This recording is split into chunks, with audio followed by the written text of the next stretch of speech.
So in my head, I'm like, I know God's gonna pull through. Like, I know she's gonna make it. Like, there's no way I'm about to go through life without my mom. Like that, I know God wouldn't do that to me, right? Hey guys, welcome back to my channel. It's your girl Desiree if you're new here. And if you're a returning viewer or returning subby, hey, thank you so much for coming back to my channel. It really does mean a lot to me. And it means a lot to me that I have new people watching and new people coming, and I hope you stick around and subscribe. I'm gonna go ahead and jump into today's video. I didn't wanna really do a long intro. So as you can see by the title, I am talking about restoration and how God restores. And I'm probably going to make this to a series because there's different ways that God is restoring and will be restoring in my life. So I'm going to go ahead and give a little bit of a backstory to tell you pretty much kind of where I lost my trust with God. In 2014, I lost my mother. She pretty much died in front of me. I never saw my mother sick, so this was very unexpected. She woke up, she was gasping for air, and I didn't know what to do. I didn't know how to perform CPR. So I called my brother who was in the next room over, and I let him know like, hey, mom needs help, mom needs CPR. So he went and tried to perform CPR, but she wasn't really responsive to that.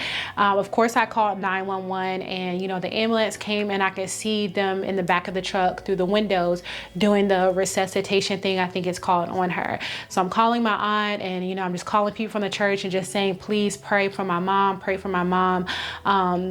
Telling them what happened. And I'm also trying to have faith because my mother always taught us about faith, and my church always talked about faith as well. They always did, the if you have faith the size of a mustard seed scripture.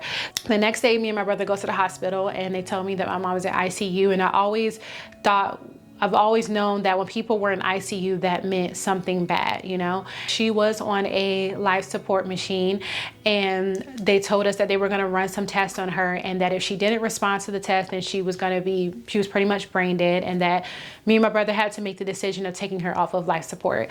So that day I'm also going home, and I'm still in my head, I'm like, I know God's going to pull through. Like, I know she's going to make it. Like, there's no way I'm about to go through life without my mom. Like that, I know God wouldn't do that to me, right? And I was always taught faith. So I'm having faith and I'm having faith. And so the next morning, me and my brother rushed to the hospital, and they say, hey, your mom did not respond to any of the tests. And pretty much they said that she was brain dead. So me and my brother did make the decision of taking her off of life support. And of course, that was one of the most hardest decisions that, one second. Of course, that was one of the most hardest decisions I probably will ever make in my life. And so we made the decision, and as her monitor or whatever you call it is going down, her hand jolted. And so in this moment, I was still thinking, oh my gosh, like I knew it. I knew God was going to come through. I knew my mom was going to make it. But really quick, before I even state that, I remember while she was still on the life support machine, and before they did the test and everything, there was a nurse in there, and she kept saying, like, your mom's not going to make it, and if she was to come out of this, she's not going to be the same. And I'm just like, well, you don't know like what God is, there. Like, I know my mom's gonna make it. Like, I have faith, and this, that, and the third. So anyways, going back to the thing. So I was like, yeah, oh my gosh. So when her hand jolted, and I was like, oh my gosh, my mom's like, I knew it. But that wasn't the case. She eventually did flatline, and on January 14th, 2014, my mother was officially gone. And I never realized that that's where I began to lose trust in God. And I doubted God so much after that, because I had faith that he was going to allow her to get through this and, come out of this. And when it didn't happen, I didn't know what to do with that disappointment. And so I realized after all this time and after all these years that that's why I doubted God so much. That's where all that came from, because I got to a point where I was doubting if God was real. I was doubting if God was really this healer that people say. I was doubting if God was really a provider. I would think that when certain good things did happen in life, that it was just a coincidence. I didn't really believe that, oh, that was God. And that was really my mindset for a long time. And I never could really pinpoint why until maybe sometime this year or last year. It may have actually been this year. Last year, sometime in 2025, my I wanted to do a Bible study with a friend, but she got a phone call, so she wasn't able to join me on the Bible study. So I was going to study a particular scripture, but then God led me to Joel. And I never really seem to have those kind of, flipping through the Bible and boom, like, oh, that's what God, and that never really happens for me. So this was really odd. So God wanted me to read Joel, but even still, I'm in this stage of my life, I'm still questioning, God. And I'm also in sin. I'm also like very far away from God. Like I was going through a lot. And the scripture he had me read was Joel. And in Joel, Joel is about repentance and, restoration and things like that. And so I was like, wow, okay, God is calling me to repentance and, or whatever. And then I started, as I'm reading, I go on to read verse 2:25. And this part really just stuck out to me. And Joel 2:25 says that even though this wasn't really guaranteed to them, God really highlighted this to me. And it says, I will restore to you the years that the swarming locust has eaten, the hopper, the destroyer, and the cutter, my great army which I sent among you. You shall eat in plenty and be satisfied, and praise the name of the Lord your God, who has dealt wondrously with you. And my people shall never again be put to shame. And this is the ESV version. And so I read that and I kept meditating on this and meditating and just meditating on the whole chapter. And again, I kept hearing restoration. People would pray for me and they don't know me from a can of paint. And they're telling me God's going to restore. And again, I'm hearing this and I'm thinking, okay, that means that God's going to restore unto me materialistic things. And I go to church sometime early this year, and they were singing a song about trust, and I immediately just broke down. Like the Holy Spirit took over. I broke down. I was crying, and I kept hearing God say, and for the first time, it's like I never doubted that this was God actually talking to me. And I kept hearing him say, you have to trust me.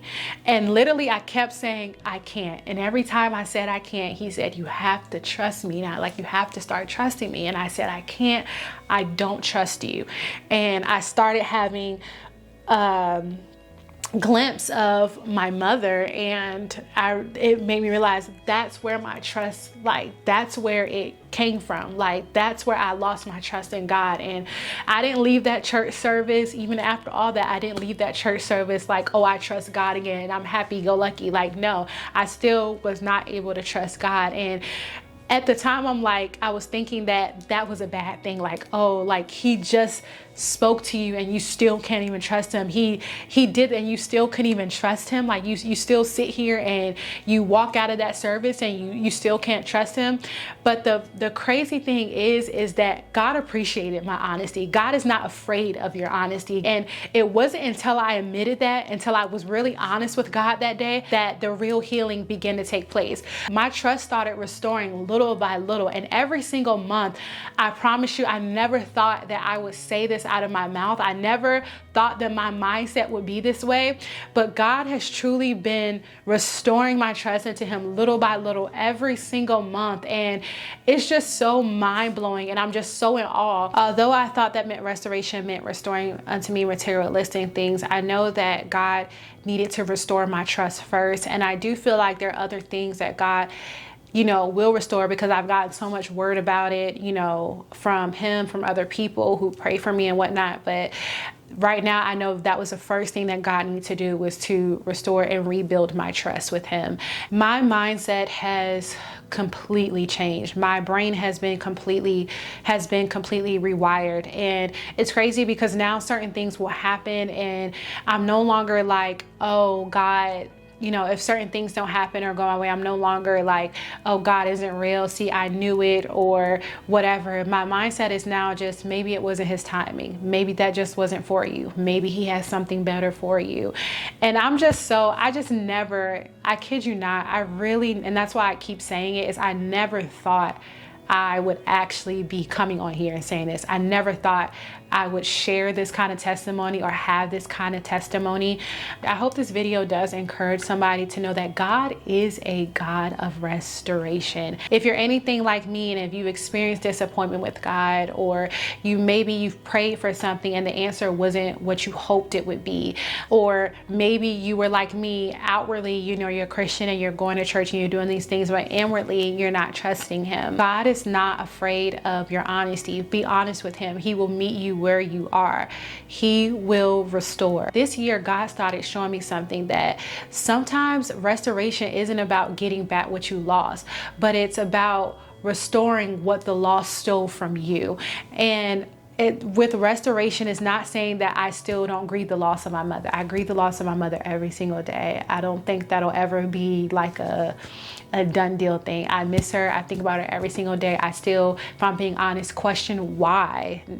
Why did it have to happen? Why did I have to, you know, go through life without my mom? You know, why did I have to go through my adult years without my mom? Why did that have to happen to me? Why couldn't he allow her to pull through? And I still have those questions. But like I said, I no longer now let the loss define how I see God. And so I just wanted to come up here and share that. And I really do hope that this video does encourage somebody.